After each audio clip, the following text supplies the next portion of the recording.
Assalamu alaikum wa rahmatullahi wa barakatuh. I have told that if we follow Islam, we can build a moral society.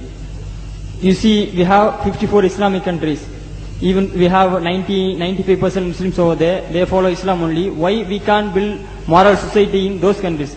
Like Pakistan, Afghanistan, they have a civil war between the fight between the Shias and Sunni Muslims. Why we can't build moral society over there, even though they have follow Islam? We have 95 Muslims over there. That is, you have told that if we follow Islam. No, you mean to say that Afghanistan, Pakistan, these countries are following Islam, but there's still civil wars and fighting amongst Muslims like Shia and Sunni?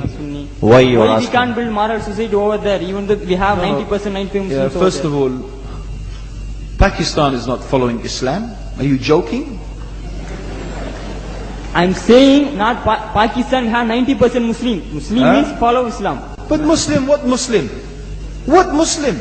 I remember 15 years ago, it's not today and I heard it's worse, 15 years ago I remember going to a wedding in Pakistan. A wedding where men and women were mixing freely. Where the bride was dancing on the stage with all the male members of the family dancing on the stage. I am sure somewhere around, we probably hidden in a corner then, but I hear now it's open, drinking alcohol. What Muslim are we talking about? This was 15 years ago. Now I hear it's even worse. Oh yes, they're Islam. When the bride and the groom are walking to the car, they're holding the Quran over their head for blessing. That Islam? That's not Islam. What Islam is that? That's exactly the thing I'm talking about. That's why the Muslims are in such a mess. Because of this nonsense, this hypocrisy, actually they are insulting the Quran by doing that. Amongst all of this haram, they think that the Quran, holding it over their head, is going to bless them because they're holding it. What is that? Where did they get this from? So, I don't know what we're talking about. In fact, this is the problem. You see, the Muslim world itself is so far from Islam. So many you find here in India. I know it's not a Muslim country, but there are lots of Muslims here. But I don't know what sort of Muslim. Most of them go to the dargah and they call upon some dead person in the grave, and they think that by talking to a dead person they're going to have their needs fulfilled. What's the difference between that and worshipping an idol? There's no difference, believe me. It's shirk. I've seen it myself with my own eyes. I'm praying in the masjid. The adhan goes. The people are praying in the masjid.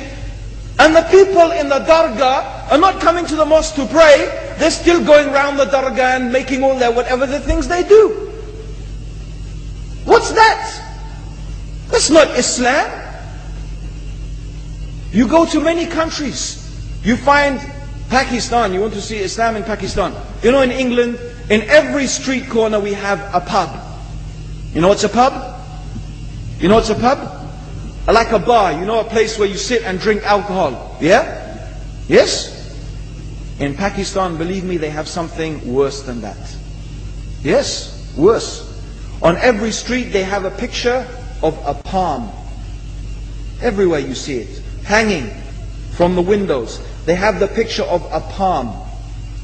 What's that advertising? Something worse than drinking alcohol. An invitation to disbelieve in Allah. That they're going to read your hand and tell your fortune. Shirk. It's shirk. Whoever believed, the Prophet said, sallallahu alayhi wasallam, whoever visits a fortune teller out of curiosity, Allah will not accept their prayers for 40 days. Whoever believes in the fortune teller has disbelieved in Allah and His Messenger. That includes, by the way, horoscopes. Yet you see in Pakistan a picture everywhere of a hand. Worse than a pub. Worse than a pub. It is better to drink alcohol than make shirk with Allah. Yes. So this is the Muslim countries. You will not find one except they are not doing magic and shirk and kufr. Or except maybe one or two you will find. So this is the state of the Muslims. So no wonder we're in the confusion and the chaos. So these are not good examples.